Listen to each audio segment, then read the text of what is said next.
आपको ज़रूर जॉब मिलेगा।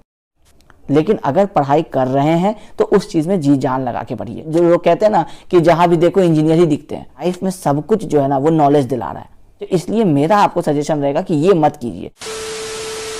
हाँ जी, कैसे हैं आप लोग? आई होप आप लोग बेहतरीन होंगे। दोस्तों, आज एक फिर से शानदार वीडियो में आप सभी लोगों को बहुत बहुत स्वागत है।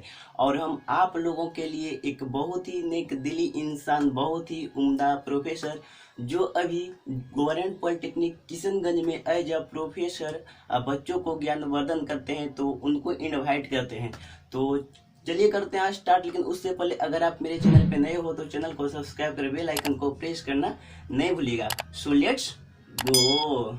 तो सर, आपको फर्स्ट ऑफ ऑल अपने चैनल पे बहुत बहुत स्वागत करते हैं। Thank you Sonu. सर, बहुत लोग आपके बारे में जानना चाहते हैं, तो आप अपने बारे में कुछ बता दीजिए। देखिए, अब अपने बारे में जो आप लोग YouTube से जानते हैं वो ये है कि मेरा नाम दबीर अनवर दानिश है। तो शॉर्ट में इसमें DAD होता है, तो हम अपना नाम YouTube पे रखने के लिए डैड सर चूज़ किए। तो हम सिविल इंजीनियरिंग में, अब जैसे हम एमटेक किए हुए हैं स्ट्रक्चर इंजीनियरिंग से, तो और गवर्नमेंट पॉलिटेक्निक किशनगंज में हम पोस्टेड हैं। तो वहाँ हम सिविल के क्लासेस लेते हैं, जिसके आप भी पहले स्टूडेंट रह चुके हैं। बिल्कुल सर। सर, आपने एमटेक या बीटेक कब किए थे? मैंने पहले बीटेक 12th के बाद हम बीटेक किए थे। तो 12th मेरा कंप्लीट हुआ था 2009 में, बीटेक 2013 में कंप्लीट हुआ था। फिर उसके बाद स्ट्रक्चर इंजीनियरिंग में ही जॉब करते थे दिल्ली में, और फिर बीच में ही जॉब से फ्री होकर के फिर 2015 से 2017 तक हम एमटेक स्ट्रक्चर इंजीनियरिंग में कंप्लीट कर लिए। Okay sir. सर, बहुत लोगों का मेरे पास कमेंट आता है और बहुत लोग कंफ्यूज होते हैं कि डिप्लोमा के बाद कहाँ कहाँ करियर के ऑप्शन चुना जा सकता है, यानी कि जो बच्चे डिप्लोमा कर लिए हैं उनके लिए कहाँ करियर ऑप्शन खुल जाता है डिप्लोमा के बाद। ये सवाल सबसे ज़्यादा पूछा जाता है हमसे भी। कई बार लोग पूछते हैं, पेरेंट्स पूछते हैं कि डिप्लोमा कंप्लीट हो रहा है बच्चे का या हो चुका है, अब आगे क्या करना चाहिए। तो देखिए, बहुत सारा ऑप्शंस होता है। ऐसा नहीं है कि सिर्फ डिप्लोमा भी अगर हैं तो कैरियर कहीं पे ख़त्म हो जाता है। सिर्फ डिप्लोमा के लिए भी अलग अलग आपको कैरियर ऑप्शंस होते हैं। जैसे अगर आप सिर्फ डिप्लोमा करके ही रहना चाहते हैं तो उस केस में आप या तो गवर्नमेंट जॉब की प्रिपरेशन कर सकते हैं। तो गवर्नमेंट जॉब में आप SSC JEE हो गया, RRB JEE हो गया, या जो भी JEE की वैकेंसीज होती है, चाहे आपके होम स्टेट की हो या फिर अदर स्टेट की हो, वो आप उसमें अप्लाई कर सकते हैं। लेकिन इसमें ध्यान रखना पड़ता है कि अगर आप किसी गवर्नमेंट एग्ज़ाम का प्रिपरेशन करते हैं तो आपके 12-15 सब्जेक्ट जो मेन होते हैं उसमें से आपका 80% सब्जेक्ट्स पे आपका कमांड होना चाहिए। क्योंकि अगर वो कमांड नहीं है तो आपका टाइम भी वेस्ट होगा, आपका पैसा भी वेस्ट होगा, और फिर आपको वो फ्रस्ट्रेशन आएगा, डिमोटिवेशन आएगा। तो एक तो ये चीज़ का ध्यान रखना पड़ता है। दूसरा कि अगर आप जॉब की प्रिपरेशन नहीं करते, गवर्नमेंट जॉब की, आपका टारगेट होता है कि हम डिप्लोमा पास आउट हो रहे हैं, अब हमको कहीं पे जॉब करना है, तो डिप्लोमा के लिए आपके लिए जो जॉब ऑप्शन है वो सिर्फ साइट इंजीनियर है। अब साइट इंजीनियर में आप जूनियर इंजीनियर किसी प्राइवेट कंपनीज़ में बन सकते हैं, कॉन्ट्रैक्ट बेसिस पे गवर्नमेंट में आपके ऑप्शंस आते हैं, चाहे गवर्नमेंट ऑफ बिहार ले लीजिए, गवर्नमेंट ऑफ झारखंड ले लीजिए। तो वो लोग अलग अलग डिपार्टमेंट में कॉन्ट्रैक्चुअल वैकेंसीज निकालती है जो पर ईयर के हिसाब से रिन्यू होता रहता है। तो ये भी एक कैरियर ऑप्शन है शॉर्ट टाइम में, कि एक बार जैसे आप गवर्नमेंट में जाते हैं कॉन्ट्रैक्चुअल में, तो आप 5 साल 10 साल एटलीस्ट वहाँ काम हो जाता है। तो ये आपके पास 2 ऑप्शन हो जाते हैं, या तो आप गवर्नमेंट जॉब की प्रिपरेशन करेंगे या फिर आप प्राइवेट जॉब में कहीं पे जूनियर इंजीनियर साइड पे बनेंगे। ये हो गया जब आप डिप्लोमा करते हैं सिर्फ। दूसरा ऑप्शन है कि अगर आप पढ़ाई वाले लाइन पे रहना चाहते हैं तो साइट इंजीनियरिंग अगर आपको नहीं करना है, अगर आपके पास ऑप्शंस हैं, आपके घर में वेल कमाने वाले लोग हैं, आपके ऊपर गार्जियन हैं जो अभी आपको टेक केयर कर रहे हैं, तो वैसे केसेस में आप डिप्लोमा के बाद बीटेक कर सकते हैं, जिसको डिग्री हम लोग कहते हैं, जो लैटरल एंट्री करके जो हम लोग सीधा सेकेंड ईयर में बीटेक में जाते हैं, आप वो कर सकते हैं। इससे क्या होगा कि 10th के बाद आपका 6 साल लगेगा, 3 डिप्लोमा का और 3 डिग्री का, और आप बीटेक के इक्विवेलेंट हो जाएंगे, आप BE हो जाएंगे, बैचलर इन इंजीनियरिंग। और या तो फिर आप 12th करने के बाद डायरेक्टली 4 साल का बीटेक कर लेते हैं। तो दोनों ऑप्शंस आपके पास रहता है। तो अगर आप 12th डिप्लोमा क्योंकि कर चुके हैं तो अब आपके पास डिग्री करना ही ऑप्शंस है, तो आप डिग्री कर लीजिए। इससे क्या होगा कि अगर आप कहीं जूनियर इंजीनियर बनना चाहते हैं तो आप डिप्लोमा के बेसिस पे बन सकते हैं, और अगर आप BE कर चुके हैं जो बीटेक के बराबर है तो आप कहीं पे असिस्टेंट इंजीनियर बन सकते हैं। अब जब आप बीटेक कर लेते हैं तो आपके पास बहुत सारे जॉब के ऑप्शंस हो जाते हैं। डिप्लोमा में सिर्फ साइट इंजीनियर होता है, बीटेक कर लेते हैं तो उसमें आपके पास अलग अलग सब्जेक्ट्स होते हैं, जैसे एस्टिमेशन कॉस्टिंग है तो आप एस्टिमेशन कॉस्टिंग के इंजीनियर बन सकते हैं, प्लानिंग इंजीनियर। उनका काम होता है बिल वगैरह करना, क्वांटिटीज़ निकालना, BOQ निकालना। ये जो हम लोग कॉन्ट्रैक्ट्स एंड अकाउंट्स और एस्टिमेशन कॉस्टिंग, ये जो 2 सब्जेक्ट पढ़ते हैं, और मैनेजमेंट जो construction planning and management subject है, ये 3 सब्जेक्ट जो हम लोग बीटेक में डिटेल में पढ़ते हैं, तो आप इसको पकड़ करके एक लाइन पकड़ सकते हैं, वो ऑफिस जॉब हो जाएगा, उसमें आपके कैलकुलेशंस होंगे, एस्टिमेशन कॉस्टिंग होगा।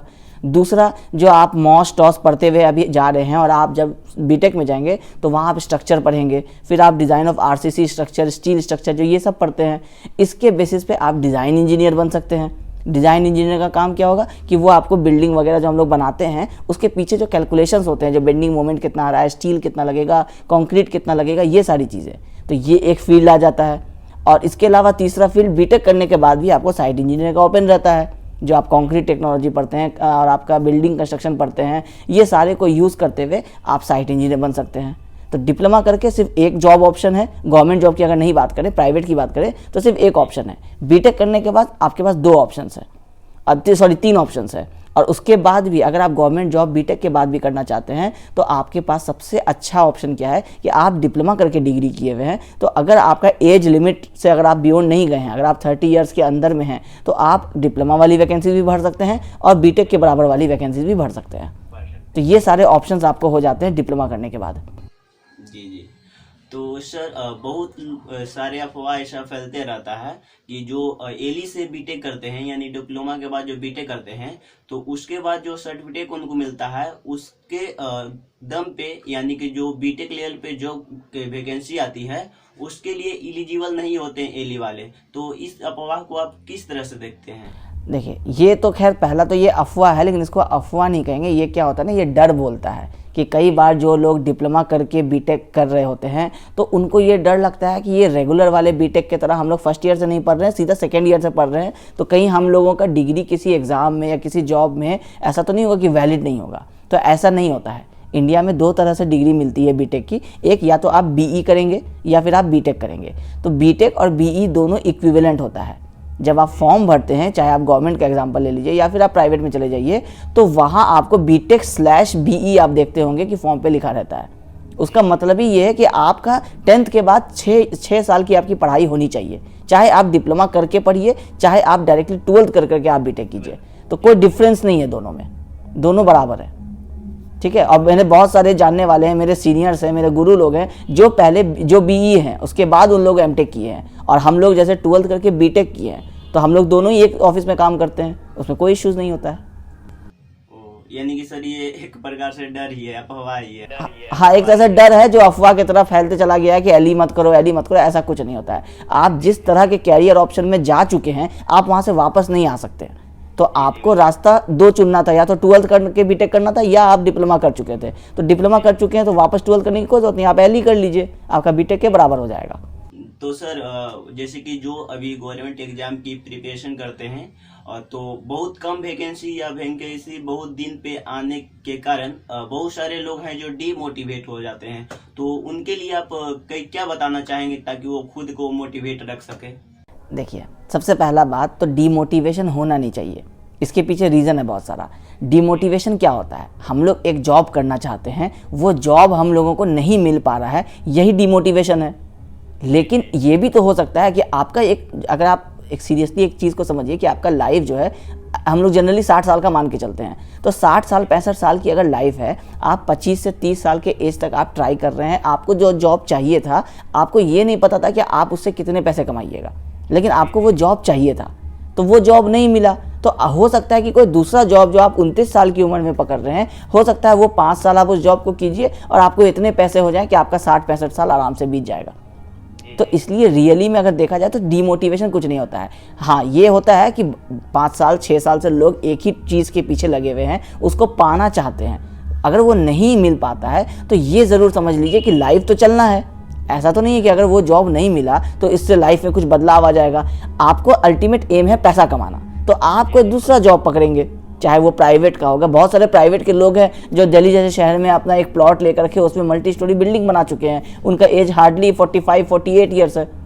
तो इतना में तो हम लोग अपना अगर मन के लायक जो जॉब होता है वो भी ले लेंगे, तो भी शायद हम लोग ये चीज़ ना कर पाएँ। तो इसलिए डिमोटिवेट किसी चीज़ से नहीं होना। फिर दूसरा प्लान आपके लिए रखा हुआ होगा, आपको नहीं पता है तो, लेकिन वो होगा ज़रूर। सर जो मतलब स्टूडेंट बीटेक कर चुके हैं या तो डिप्लोमा कर चुके हैं और आगे वो एज अ साइंटिस्ट रिसर्च करना चाहते हैं अपने टेक्निकल क्षेत्र में, तो उनको कब अप्रोच किया जाता है रिसर्च के लिए?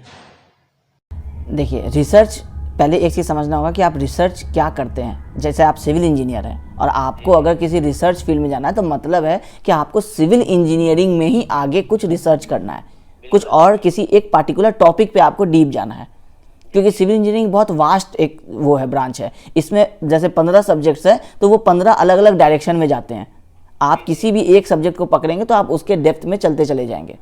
तो आपको रिसर्च करना है, मतलब आपको जब आप बीटेक करेंगे तो फिर आपसे पूछा जाएगा कि आपको एमटेक करना पड़ेगा। तो एमटेक किस फील्ड में करना है, तो उसमें आपको चुनना पड़ेगा कि बीटेक में आपका सबसे ज़्यादा पसंदीदा सब्जेक्ट कौन सा था और सबसे स्ट्रॉन्ग सब्जेक्ट कौन सा था।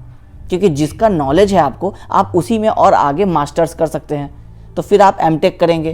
तो अब एमटेक आपको जैसे हाईवे इंजीनियरिंग में होता है, इन्वायरमेंटल इंजीनियरिंग में होता है, स्ट्रक्चर में होता है, फिर आपको अलग अलग सब्जेक्ट में कंस्ट्रक्शन प्लानिंग एंड मैनेजमेंट में होता है।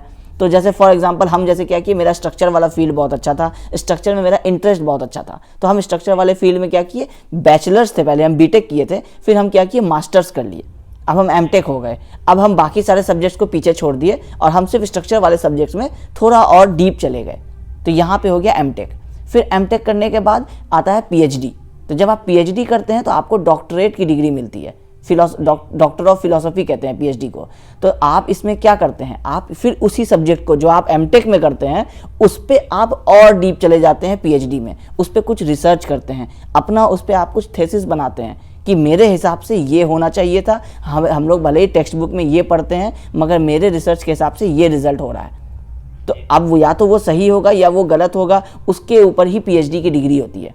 अगर आप जो कह रहे हैं वो ठीक है तो आपको पीएचडी की डिग्री दे दी जाती है। तो आप पीएचडी करने के बाद फिर आप उसको, जैसे आपको अलग अलग आपका डिपार्टमेंट जैसे सीआरआरआई है या फिर आपको सीपीडब्ल्यूडी है, तो सीपीडब्ल्यूडी तो खैर ज़्यादातर वर्क करता है। तो जो भी आपका रिसर्च टाइप का इंस्टीट्यूट है, सीआरआरआई हो गया या और भी बहुत सारे हैं, तो आप उस तरह के इंस्टीट्यूट में जा सकते हैं एज अ जॉब करने के लिए। फिर जो आप जॉब करने जाते हैं पीएचडी करने के बाद, वहाँ से आपको धीरे धीरे आप रिसर्च वाले फील्ड में घुस जाते हैं। तो पहले आपको पीएचडी करना पड़ेगा, पीएचडी करने के पहले आपको एमटेक करना पड़ेगा, और एमटेक करने के समय आपको ये डिसाइड करना पड़ेगा कि आप बीटेक के कौन से सब्जेक्ट से एमटेक करने वाले हैं। ये इंपॉर्टेंट होगा। अगर वहाँ गलती करेंगे, जो सब्जेक्ट सबसे नहीं आता है या सबसे मतलब लास्ट में आता है और उस सब्जेक्ट में आपको कहीं एडमिशन मिल रहा है और आप उसमें एडमिशन ले लेते हैं, तो हो सकता है, चांसेस होता है कि आपका पीएचडी खराब हो जाए, क्योंकि आपको वो सब्जेक्ट में इंटरेस्ट नहीं था। तो कोशिश करना चाहिए इंटरेस्ट वाले सब्जेक्ट में एमटेक और फिर उसी में आपको आगे पीएचडी करना चाहिए। सर, अगर कोई स्टूडेंट बीटेक कर चुका हो या तो डिप्लोमा कर चुका हो और वो कोई टेक्निकल कॉलेज में टीचर बनना चाहते हो, तो वो कब एलिजिबल होते हैं और कैसे टीचर बन सकते हैं कोई टेक्निकल कॉलेज में?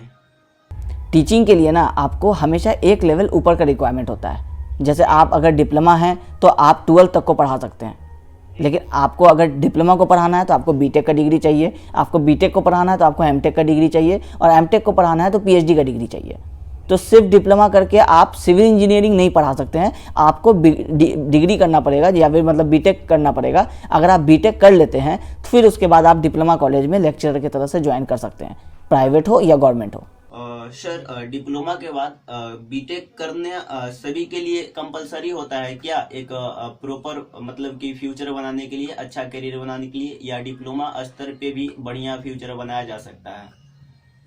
देखिए, दो चीज़ है इसमें। अगर आप गवर्नमेंट जॉब में लग चुके हैं या गवर्नमेंट जॉब की प्रिपरेशन कर रहे हैं और आप डिप्लोमा किए हुए हैं, तो अगर आपका गवर्नमेंट जॉब हो जाता है तो आप फिर आपका मतलब वैसा कंडीशंस है कि आप चाहें तो आगे डिग्री कर सकते हैं, एमटेक कर सकते हैं, या फिर आप नहीं भी कर सकते हैं। क्योंकि गवर्नमेंट जॉब लगना में क्या होता है ना कि वो 60 ईयर्स का एक एश्योरेंस आपको हो जाता है कि 60 साल तो आपकी ज़िंदगी में जॉब जो है वो पक्का हो गया है। लेकिन अगर हम पर्सनली आप हमसे पूछिएगा तो हम तो कहेंगे कि पीएचडी तक आदमी को पढ़ना चाहिए, क्योंकि जो नॉलेज है ना, वो जो कहा गया है कि नॉलेज कभी वेस्ट नहीं जाता है, वो बिल्कुल सही बात है।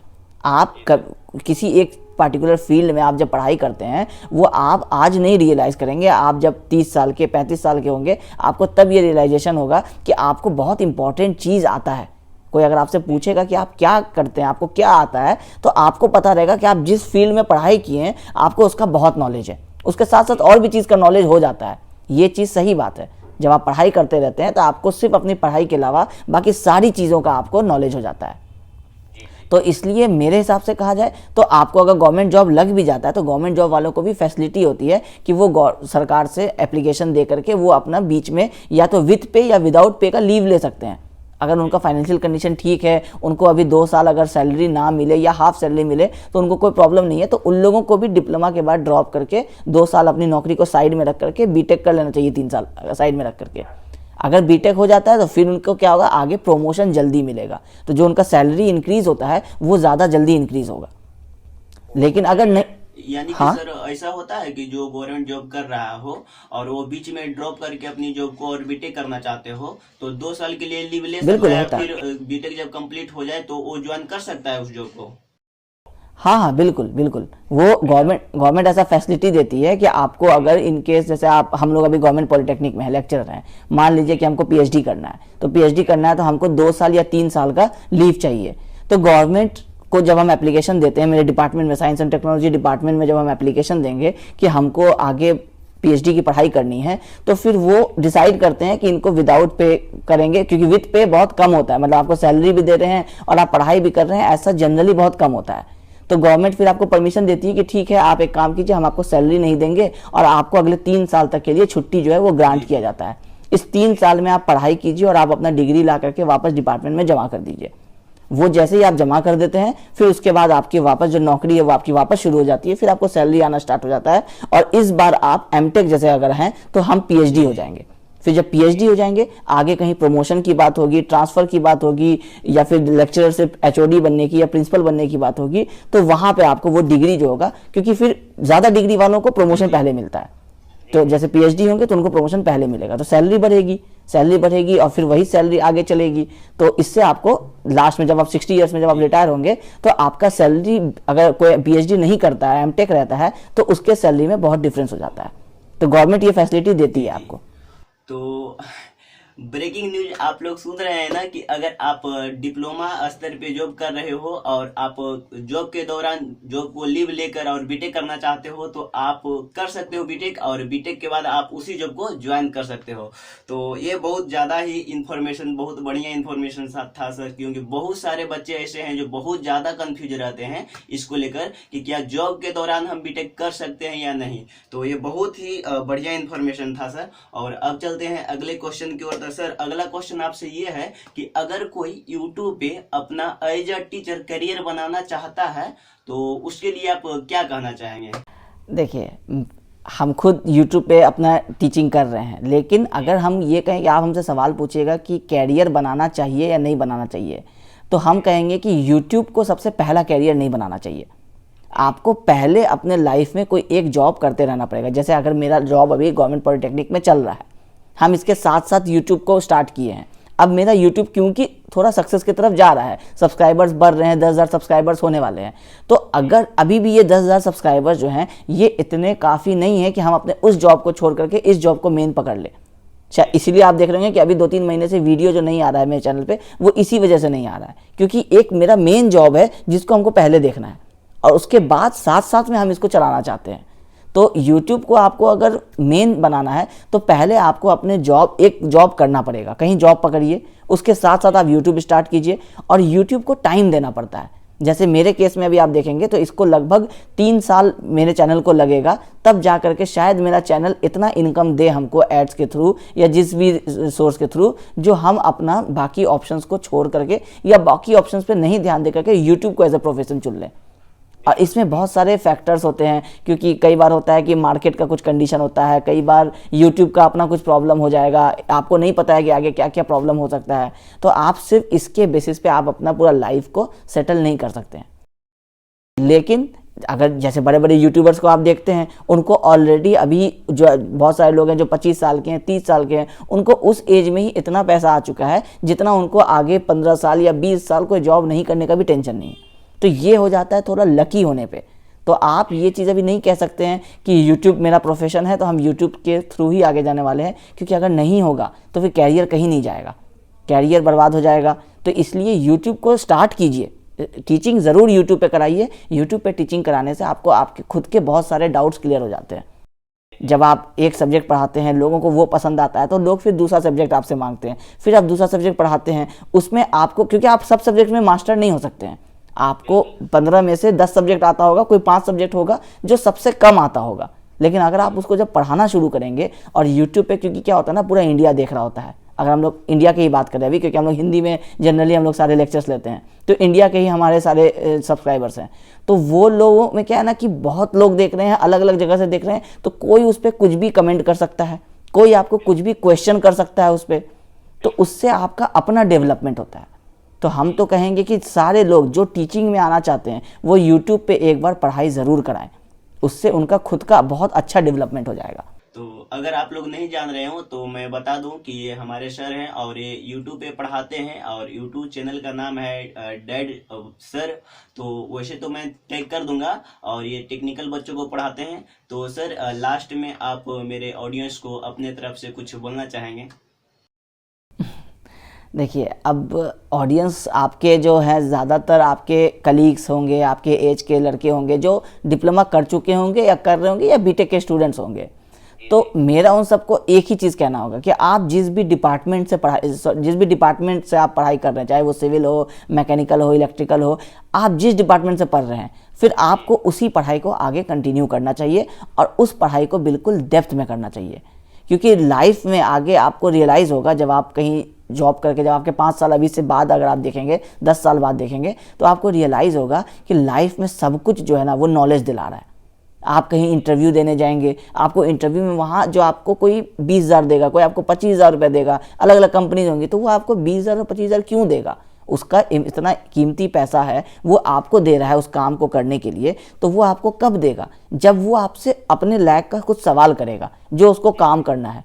आप साइट की कंपनी में जाइएगा तो वो आपको साइट का क्वेश्चन करेगा, अगर आपको वो आता ही नहीं है तो आपको वो जॉब क्यों देगा?